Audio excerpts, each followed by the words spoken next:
My smallest, youngest artists. We are going to do a fun art project this month about, well, almost about everything, about the seasons, about trees, about shapes, colors, and textures. So let's get started. We'll kind of remind you of what different seasons are and what the trees look like in those seasons. So there's winter. Then after winter, the buds come out and there's spring. And then when it's nice and hot and the trees are all full of leaves and they're dark green, it's summer. And then in the fall, that's kind of where we are now with all the trees getting very colorful leaves, and then they fall off and then we start all over. So I've got some pictures to remind you. This is not really in a winter where there's snow, but that's a tree without any leaves on it. This is another shape tree that's really triangular. So when we're talking, remember our shapes of geometric shapes and organic shapes, that's a really triangular looking tree. And that is evergreen, so it's green in the winter as well. That could even be a winter tree. So this is obviously the trees that we see in the fall, very brightly colored reds, oranges, yellows. There's also still some dark greens from summer still holding on back there. So you can see that nice dark summer green too. Oh, here's some more winter trees without their leaves on them. And you can see what they look like without leaves. They still have those bigger trunk going all the way up to really small, tiny branches that hold those leaves at the ends. This is a spring tree. You can tell because it's not dark green. It's a really, really bright yellowy green. It's when they first bud out, and the leaves are really tiny. They haven't gotten huge yet. And so you can see through them a lot, and they're little and tiny, and their texture is a little bit different. This looks springy to me too because it's very yellowy green. So that is just to remind you of what some of the seasons look like in trees. And then I'm going to talk about maybe some of the seasons and what they look like with texture. So when we pick out different colors of trees and think about what they look like in the spring and in the summer and winter and fall, they have kind of different textures to them. So texture is what something feels like. It can be spiky texture, like a winter tree, like a pine tree with those needles on it has probably a really spiky texture. And then there's bouncy textures. There's smooth. See, this part of the yellow is smooth and shiny. There's bumpy, like the scales on a frog in this green. There's some more spiky texture. There's some jagged or hairy or rough, or like a wood grain. So anything that you see has different textures on it. It's what you do with your crayon to make people think that something is either hairy or spiky or smooth. And it's the way we trick our eyes, is using texture. And texture is an element of art. So we're going to explore the textural element of art. We're going to have color, which is an element of art. We're going to have shape, which is an element of art. So we're going to build some trees. First, let's talk about trees. So trees have a nice trunk to them. This is a good shape. And on the top, maybe they have three different portions. This is an easy way of thinking of what the branches look like on trees. And if I just add a whole bunch of lines in a big halo around that tree, that's a good way of building how those branches look. Sometimes they connect to each other, and sometimes they connect to the trunk of the tree. And if you go around, and you can even add the little branches as you go and make them a little bit bigger at the bottom.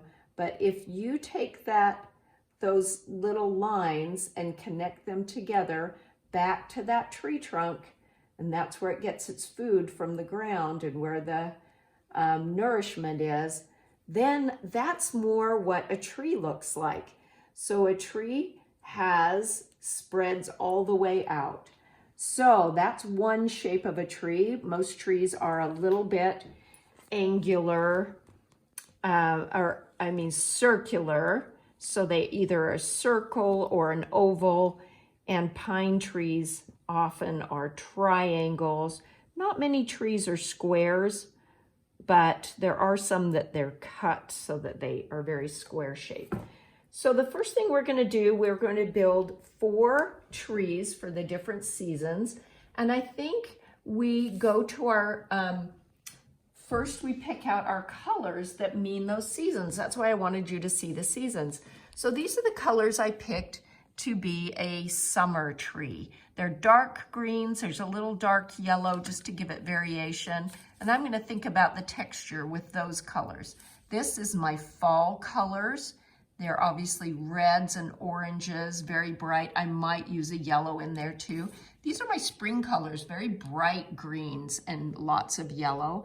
And then my winter, the trunk of the tree can go from brown to red to purple and blues. So those can be wintry colors or the trunk of the tree colors.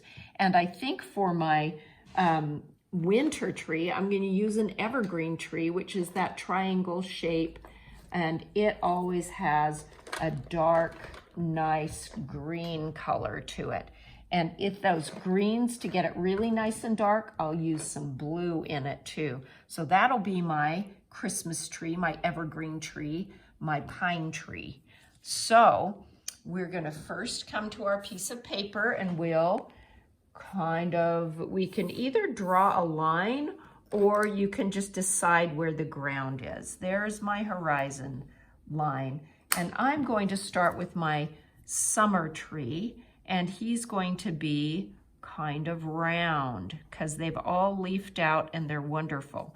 So filling in that round tree, I'm going to put a texture that's really roundy and bouncy because that feels fun to me. And I'm going to do it with my darkest green color. And then I'm going to fill in with a little lighter green just to make sure. Remember how we want to get all that white out by doing our best craftsmanship and filling in, but we have a nice bouncy texture with that tree. The next tree, I'm gonna do a spring tree, and maybe I have little hairiness on this tree, and I think I'll do it with a little bit darker so you can see it on film, and I think I'll make it a little more oblong because it hasn't really branched out yet. It's just growing. And then I'll fill into those little hairy textures, some yellow to make it really limey green, and then fill in some more kind of bright green texture. And maybe I'll take it outside like this so that it looks nice and blossomy, like it's just blooming out. So here's my fall tree. Now we're all done with the spring, summer, and now we have the fall tree. And I think what texture, and you can use any textures you want with any of these trees. Maybe I make a scratchy texture for this one and kind of a woven texture. And I put down my darkest color and then I kind of work in different colors. And maybe this fall tree will be a little bit in between, kind of an oval shape. You can decide whatever shape you want. Then I'll fill in with some nice oranges. Maybe I'll even reach over and remind me of the summer yellows and the spring yellows in that tree. And the beautiful thing about our material that we're using today, which is crayon, is that you can build up all those different colors and make whatever you want color out of several different colors. I love layering up those colors. So the final tree, remember we decided I would do a pine tree, and that has a different shape altogether. So we've got kind of a lot of circular shapes. The pine tree will do a nice triangle, and I like really spiky, jagged texture for that because I know that a pine tree has very spiky and jagged pine needles on it. And it's kind of a dark, dark green, so I'll make it kind of a bluish green by putting blue down with the spikes so you can see them, and then some greens on top of that, making it nice. I kind of ran out of room on this paper, but that's okay. Now I have a whole bunch of trunk colors. So you can just start building down to your horizon line with whatever color. Vary the colors. It's always more interesting to have a lot of different colors, not just brown all the time. We get tired of just seeing plain brown. And if you use brown, add a little bit of yellow or something else to it to make it more interesting. You can even use some wildly purple. Some trees have quite purple barks on them. And then you can add a little brown back into it to make it interesting. So there is my super duper every season tree